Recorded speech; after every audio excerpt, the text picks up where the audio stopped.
नमस्कार, स्वागत है आप सभी का आज की खबर में। मैं हूं आपके साथ दीक्षा कोहली। अगले आधे घंटे में देखेंगे देश दुनिया की बड़ी खबरें। सबसे पहले नजर हेडलाइंस पर।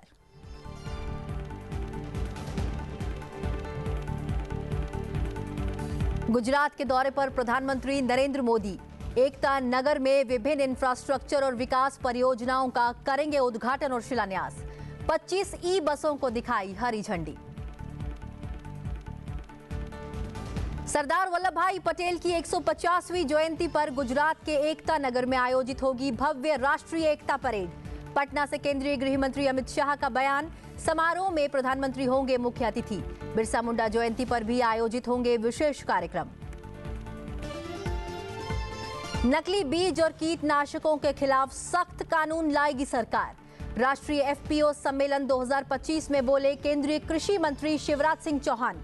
किसान उत्पादक संगठनों से एकीकृत खेती, गुणवत्तापूर्ण बीज और किसान उद्यमिता पर ध्यान देने का किया आह्वान। भारत की संसद और संसदीय प्रणाली विश्व के समक्ष मानक। आईपीएस के 77वें आरआर बैच के अधिकारियों के एप्रिसिएशन कोर्स के उद्घाटन कार्यक्रम में बोले लोकसभा अध्यक्ष। कहा, पुलिस अधिकारी जनता से जितने अधिक संवादशील होंगे उतने ही बेहतर होंगी पुलिसिंग। साइप्रस की संप्रभुता, एकता और क्षेत्रीय अखंडता का पूरा समर्थन करता है भारत। साइप्रस के विदेश मंत्री के साथ विदेश मंत्री एस जयशंकर की वार्ता। सीमा पार आतंकवाद के विरुद्ध लड़ाई में साइप्रस के निरंतर समर्थन की सराहना। प्रधानमंत्री नरेंद्र मोदी गुजरात के दौरे पर हैं, जहां वे कई कार्यक्रमों में शामिल होंगे। अब से कुछ देर पहले ही प्रधानमंत्री ने केवड़िया के एकता नगर से ई बसों को हरी झंडी दिखाकर रवाना किया।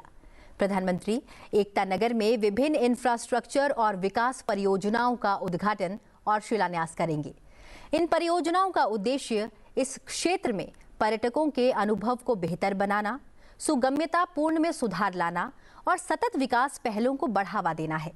कुल 1140 करोड़ रुपए से अधिक के निवेश वाली ये परियोजनाएं दुनिया की सबसे ऊंची प्रतिमा के आसपास के क्षेत्र में eco tourism, green mobility, smart infrastructure और आदिवासी विकास को बढ़ावा देने के सरकार के विजन को दर्शाती है।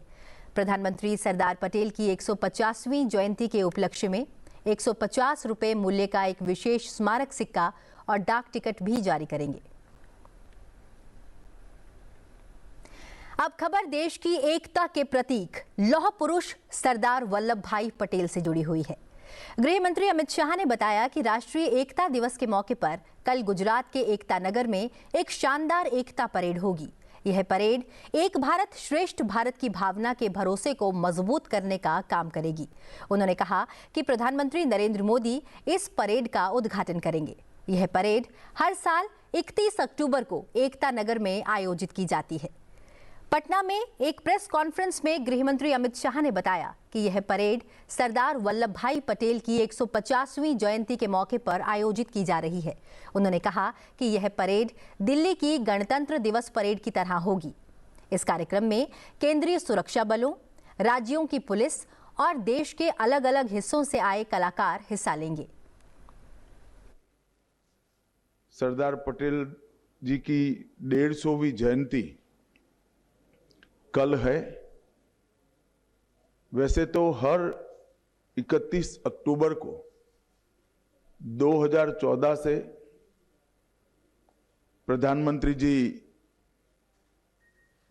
केवड़िया कॉलोनी जाते हैं और सरदार साहब की भव्य प्रतिमा के सामने एक परेड का आयोजन होता है। परंतु चूंकि ये 150वीं जयंती है, इस बार विशेष आयोजन किया गया है और गृह मंत्रालय ने यह भी तय किया है कि आज के बाद हर 31 अक्टूबर को इसी प्रकार की भव्य परेड का आयोजन होगा। ये परेड देश की एकता और अखंडता को सुनिश्चित करने के लिए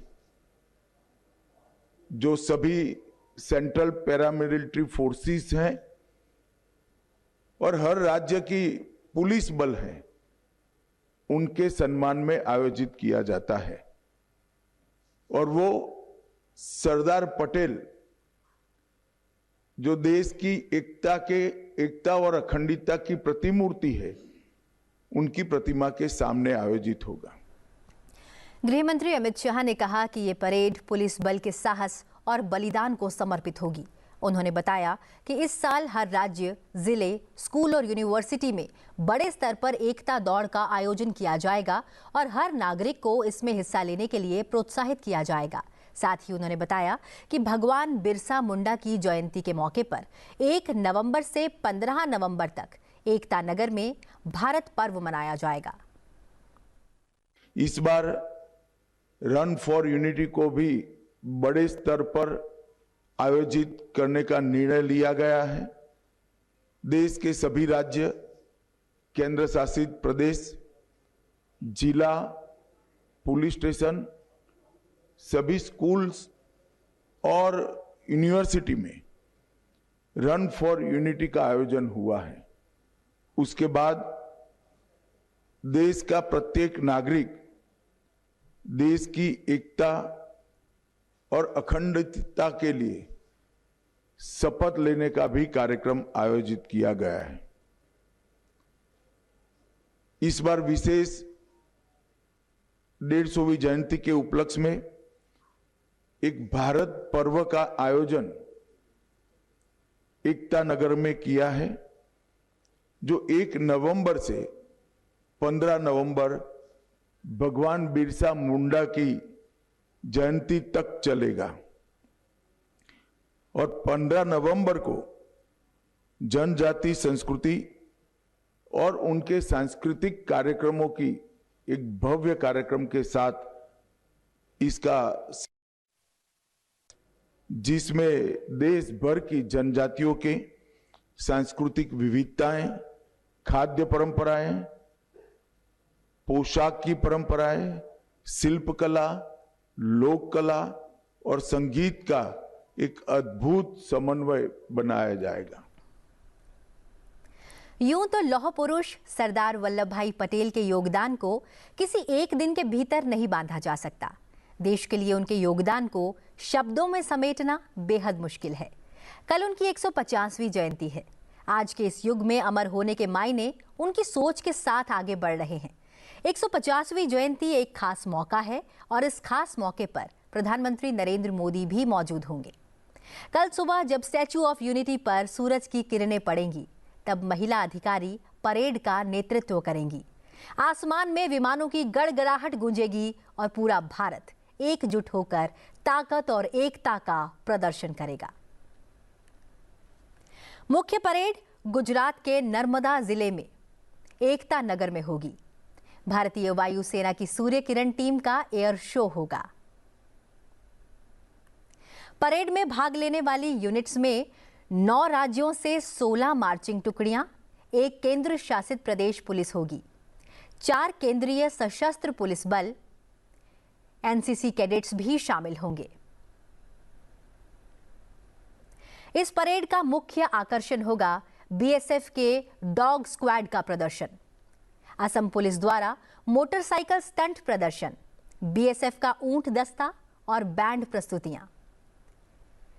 पीएम को दिए जाने वाले गार्ड ऑफ ऑनर का नेतृत्व एक महिला अधिकारी करेंगी। विविधता में एकता थीम के तहत विभिन्न राज्यों, केंद्र शासित प्रदेशों का प्रतिनिधित्व करने वाली झांकियां। हमारी भाषाएं अलग। संस्कृति मंत्रालय द्वारा लगभग 900 कलाकारों के साथ एक विशाल सांस्कृतिक कार्यक्रम का भी आयोजन होगा, जिसमें भारतीय शास्त्रीय और लोक कलाओं का प्रदर्शन किया जाएगा। 1 से 15 नवंबर 2025 तक एकता नगर में भारत पर्व का आयोजन किया जाएगा, जिसमें विभिन्न राज्यों के सांस्कृतिक कार्यक्रम और खाद्य महोत्सव शामिल होंगे। यह महोत्सव 15 नवंबर को भगवान बिरसा मुंडा जयंती के अवसर पर आयोजित विशेष कार्यक्रमों के साथ संपन्न होगा, जिसमें हमारे जनजातीय समुदायों की गौरवशाली संस्कृति और दृढ़ भावना पर प्रकाश डाला जाएगा। दिल्ली में रन फॉर यूनिटी मैराथन में दिव्यांगजन छात्र, सीएपीएफ आदि भाग लेंगे। आयोजन सप्ताह के दौरान एकता नगर में लगभग 280 करोड़ रुपए की बुनियादी ढांचा परियोजनाओं का उद्घाटन एवं शिलान्यास किया जाएगा।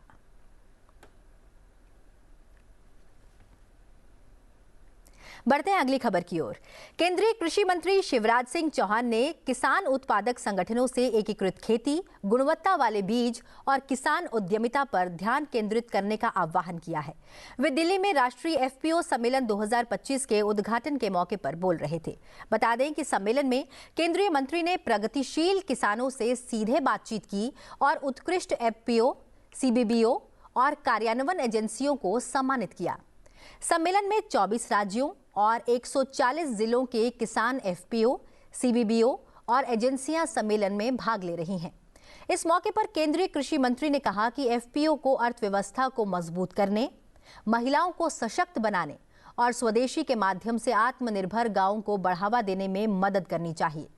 उन्होंने नकली बीज और कीटनाशकों के खिलाफ सख्त कानून लाने की बात की। केंद्रीय कृषि मंत्री ने कहा कि सरकार जल्द ही एक बीज अधिनियम लाएगी जिसमें यह सुनिश्चित करने का प्रावधान होगा कि किसानों को अच्छी गुणवत्ता वाले बीज मिले। मित्रों, अभी लगभग 52 लाख किसान एफपीओ से जुड़े हैं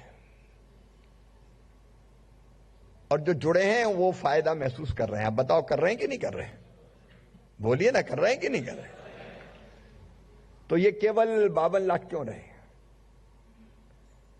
क्या हम ये टारगेट बना सकते हैं कि हम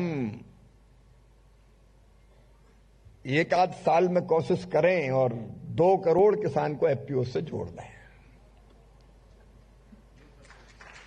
जोड़ सकते हैं कि नहीं जोड़ सकते? जो एफपीओ है वही है, किसी के पास 700 है तो 700 के बजाय 1500 हो जाए, 2000 हो जाए, क्या दिक्कत है?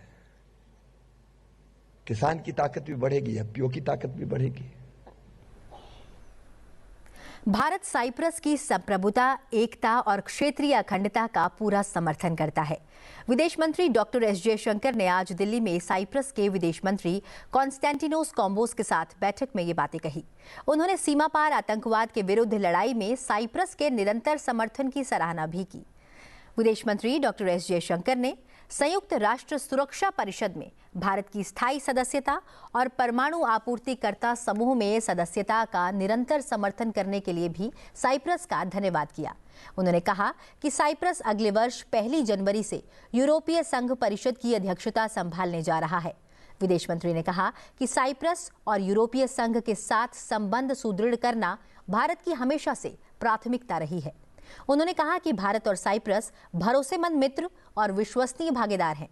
विदेश मंत्री ने पहलगाम आतंकवादी हमले का कड़ा विरोध करने और आतंकवाद के खिलाफ लड़ाई में भारत के साथ एकजुटता व्यक्त करने के लिए साइप्रस सरकार को धन्यवाद दिया। India and Cyprus are trusted friends and reliable partners. Trust and time-tested are not easy adjectives to use nowadays.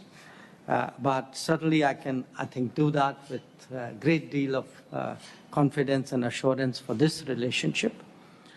Our ties have developed into a comprehensive partnership anchored in mutual respect, shared democratic values, and a joint strategic vision. It is forward-looking and it is aligned with the interests and aspirations of both our countries. We also cooperate closely in regional and multilateral fora, including the United Nations, the European Union, and the Commonwealth frameworks. We deeply appreciate Cyprus's consistent support on issues of core interest to India, especially in our battle against cross-border terrorism. I would once again thank your government for the strong condemnation after the Pahalgam terrorist attack and the solidarity expressed with India in our fight against terrorism. We also appreciate your consistent support for India's permanent membership in an expanded UN Security Council and for the membership of the Nuclear Supplies Group. India reiterates its unwavering support for the sovereignty, unity and territorial integrity of the Republic of Cyprus and for a bizonal, bicommunal federation with political equality in accordance with the relevant UN Security Council resolutions.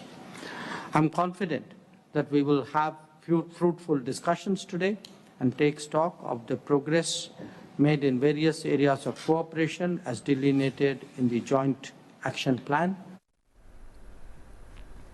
Lok Sabha अध्यक्ष ओम बिरला ने आज संसद के अध्ययन दौरे पर आए भारतीय पुलिस सेवा के 77वें आरआर बैच के अधिकारियों के एप्रिसिएशन कोर्स के उद्घाटन कार्यक्रम को संबोधित किया। इस मौके पर उन्होंने कहा कि भारत की संसद और संसदीय प्रणाली विश्व के समक्ष मानक हैं। लोकतंत्र का यह सर्वोच्च संस्थान करोड़ों भारतीयों की आकांक्षाओं की पूर्ति का माध्यम है, तो वहीं न्याय, समानता और बंधुता पर आधारित संविधान मार्गदर्शक है। लोकसभा अध्यक्ष ने कहा कि संविधान ने विधायिका, कार्यपालिका और न्यायपालिका के दायरे और दायित्व निर्धारित किए हैं। विधायिका कानून निर्माण करती है, लेकिन उसके सफल एग्जीक्यूशन की जिम्मेदारी कार्यपालिका पर होती है।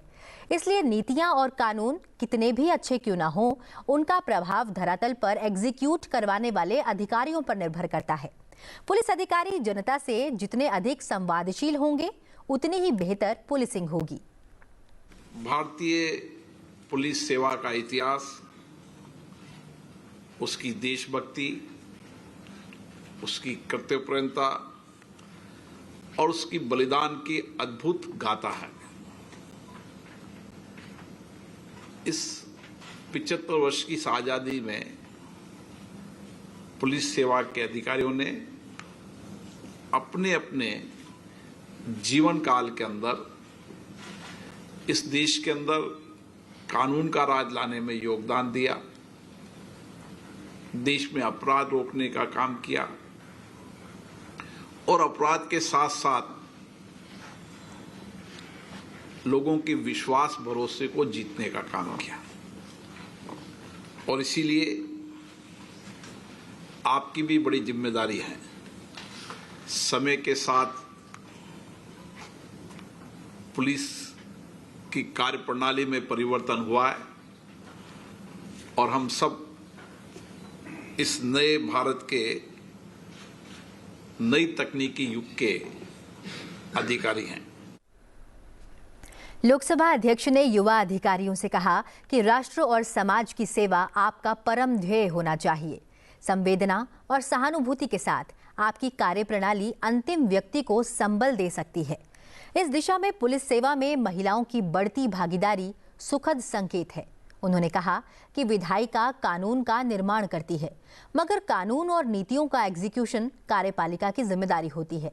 प्रशासनिक व्यवस्था में पुलिस की इस दिशा में महत्वपूर्ण भूमिका है। किसी भी प्रशासनिक व्यवस्था के अंदर मूल रूप से पुलिस प्रशासन का महत्वपूर्ण योगदान रहता है और इसलिए आपका ये अधिकार, ये कर्तव्यबोध को, सेवा बोध को हम सबको प्रेरणा देने का काम करता है। और इसीलिए जीवन में एक ही बात ध्यान रखना, सेवा और मदद में अंतर है। सेवा में समर्पण होता है, मदद में अहंकार होता है। हम देश और राष्ट्र की सेवा के लिए आए हैं। हमारी जो सेवाएं हैं, जो हमें प्रशिक्षण में मिलता है, आपके अध्ययन काल के समय भी आपने कठिन परिश्रम किया और मुझे अभी श्रीनिवास वर्मा जी ने बताया कि किस तरीके से आपके प्रशिक्षण में भी कितना कठिन परिश्रम आपने किया।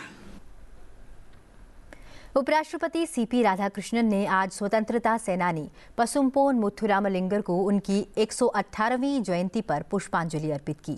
इस अवसर पर आयोजित कार्यक्रम में उन्होंने कहा कि मुथुरामलिंगर ने अपनी अधिकांश भूमि और संपत्ति स्वतंत्रता आंदोलन के लिए दान कर दी थी। उन्होंने कहा कि स्वतंत्रता आंदोलन में उनका योगदान उल्लेखनीय था और आने वाले समय में उन्हें याद रखा जाएगा। उपराष्ट्रपति ने पसुम्पोन मुथुम्पालिंगर के व्यक्तित्व की तारीफ की। उन्होंने कहा कि उन्होंने राष्ट्रवाद और आध्यात्म को अपने जीवन का आधार बनाया। वे एक सच्चे देशभक्त, स्वतंत्रता संग्राम सेनानी, निर्भीक योद्धा और गहन विचारक थे।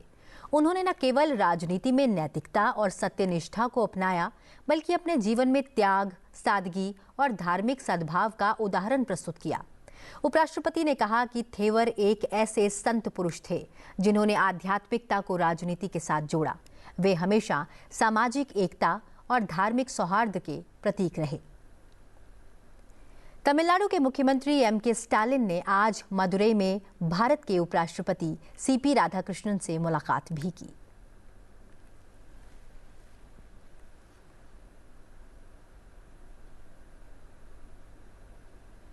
और अब बढ़ते हैं आगे और एक नजर डालते हैं देश और दुनिया के कुछ और बड़े अपडेट्स पर। रक्षा मंत्री राजनाथ सिंह आसियान और सहभागी देशों के रक्षा मंत्रियों के सम्मेलन ADMM प्लस में भाग लेने के लिए मलेशिया की 2 दिन की यात्रा पर कुआलालंपुर पहुंच गए हैं। रक्षा मंत्री ने कहा कि इसका उद्देश्य आसियान के सदस्य देशों और भारत के बीच रक्षा और सुरक्षा सहयोग मजबूत करना और एक्ट ईस्ट नीति को आगे बढ़ाना है। श्रम और रोजगार मंत्री मनसुख मांडविया ने कहा कि भारत को 2047 तक विकसित राष्ट्र बनाने के लिए समुद्री क्षेत्र पर अधिक ध्यान देना होगा। उन्होंने भारत समुद्री सप्ताह 2025 में कहा कि समुद्री क्षेत्र में पर्याप्त रोजगार सृजन करने की क्षमता है और पिछले 11 वर्षों में भारत इस क्षेत्र में अच्छी प्रगति कर रहा है। रेल मंत्री अश्विनी वैष्णव ने देश भर के विभिन्न रेलवे स्टेशनों पर 76 यात्री होल्डिंग क्षेत्र विकसित करने की योजना को मंजूरी दी है। उन्होंने कहा कि 2026 के त्योहारी सीजन से पहले नए यात्री होल्डिंग क्षेत्रों का निर्माण पूरा हो जाएगा। नए होल्डिंग क्षेत्रों में मॉड्यूलर डिजाइन का पालन किया जाएगा और स्थानीय परिस्थितियों के अनुसार निर्माण किया जाएगा। कक्षा 3 से आगे सभी स्कूलों में AI पर पाठ्यक्रम शुरू किया जाएगा। शिक्षा मंत्रालय के स्कूली शिक्षा और साक्षरता विभाग ने भविष्य के लिए तैयार शिक्षा के आवश्यक घटकों के रूप में AI और कंप्यूटेशनल थिंकिंग को आगे बढ़ाने के लिए अपनी प्रतिबद्धता दोहराई है। विभाग परामर्श प्रक्रिया के माध्यम से राष्ट्रीय पाठ्यचर्या रूपरेखा 2023 के व्यापक दायरे में सार्थक और समावेशी पाठ्यक्रम तैयार करने में राज्यों के साथ साथ CBSE, NCERT, KVS और NVS जैसे संस्थानों का समर्थन कर रहा है। चक्रवात मोन्था अब धीरे धीरे कमजोर होकर एक कम दबाव का क्षेत्र बन गया है, लेकिन इसके कारण पश्चिम बंगाल के कुछ जिलों में शनिवार तक भारी वर्षा जारी रहने की संभावना है। दक्षिणी छत्तीसगढ़ पर बना ये कम दबाव का क्षेत्र उत्तर दिशा में पूर्वी मध्य प्रदेश की ओर बढ़ेगा और इस दौरान ये आगे और कमजोर हो जाएगा। अफगानिस्तान की संप्रभुता, क्षेत्रीय अखंडता और स्वतंत्रता के लिए भारत पूरी तरह प्रतिबद्ध है। विदेश मंत्रालय का यह बयान अफगानिस्तान और पाकिस्तान के बीच बढ़ते संघर्ष के बीच आया है। विदेश मंत्रालय का कहना है कि पाकिस्तान इस बात से नाराज है कि अफगानिस्तान अपने क्षेत्रों पर संप्रभुता का उपयोग कर रहा है। अमेरिका में H-1B वीजा का शुल्क 1 लाख अमेरिकी डॉलर तक बढ़ाए जाने के कुछ सप्ताह के बाद ही विदेशी नागरिकों के लिए कार्य परमिट के स्वतः विस्तार की प्रक्रिया को समाप्त कर दिया है। अमेरिका का यह कदम प्रवासियों और श्रमिकों को प्रभावित कर सकता है। अमेरिका के होमलैंड सिक्योरिटी विभाग ने इस फैसले की घोषणा की है।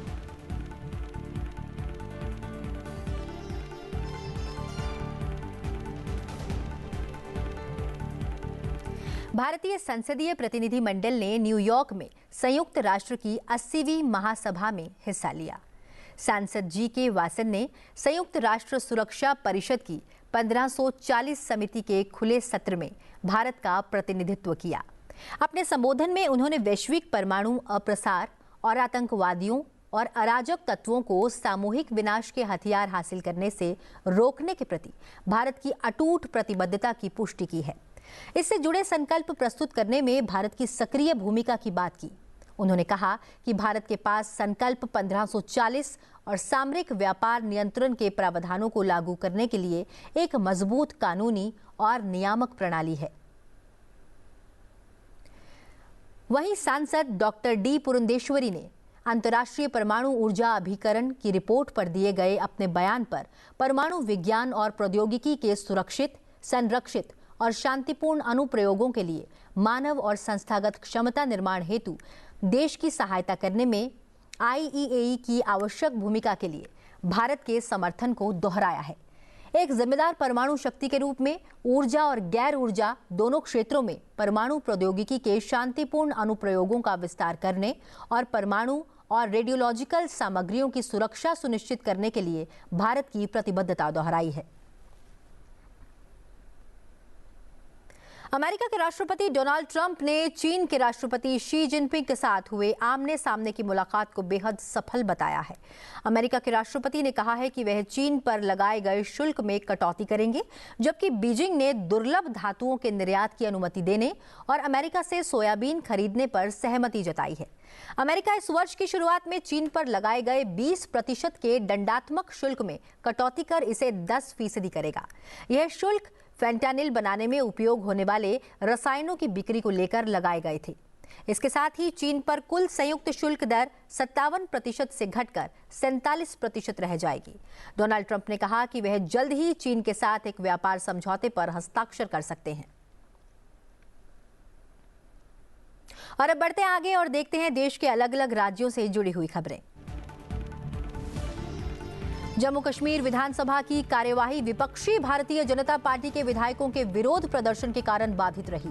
भाजपा विधायकों ने इस केंद्र शासित प्रदेश में हाल ही में आई बाढ़ के बाद स्थिति पर चर्चा के लिए प्रश्नकाल स्थगित करने की मांग की। उत्तर प्रदेश के मुख्यमंत्री योगी आदित्यनाथ ने संस्कृत विभाग के अधिकारियों के साथ बैठक की, जिसमें उन्होंने विभाग की उपलब्धियों और भविष्य की योजनाओं की समीक्षा की।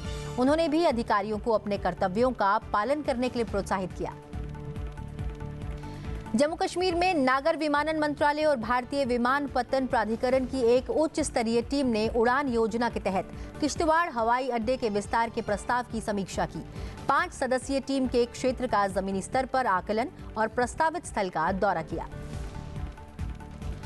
असम के मुख्यमंत्री हिमंत बिस्वा शर्मा ने राज्य के लाखों कर्मचारियों, पेंशनभोगियों और उनके आश्रितों के लिए आयुष्मान असम मुख्यमंत्री लोक सेवक आरोग्य योजना के तहत कौशलेश उपचार सुविधा शुरू की है। उन्होंने कहा है कि इसके तहत लाभार्थी न केवल असम बल्कि देश भर के प्रमुख निजी अस्पतालों में भी कौशलेश चिकित्सा सेवाओं का लाभ उठा सकेंगे।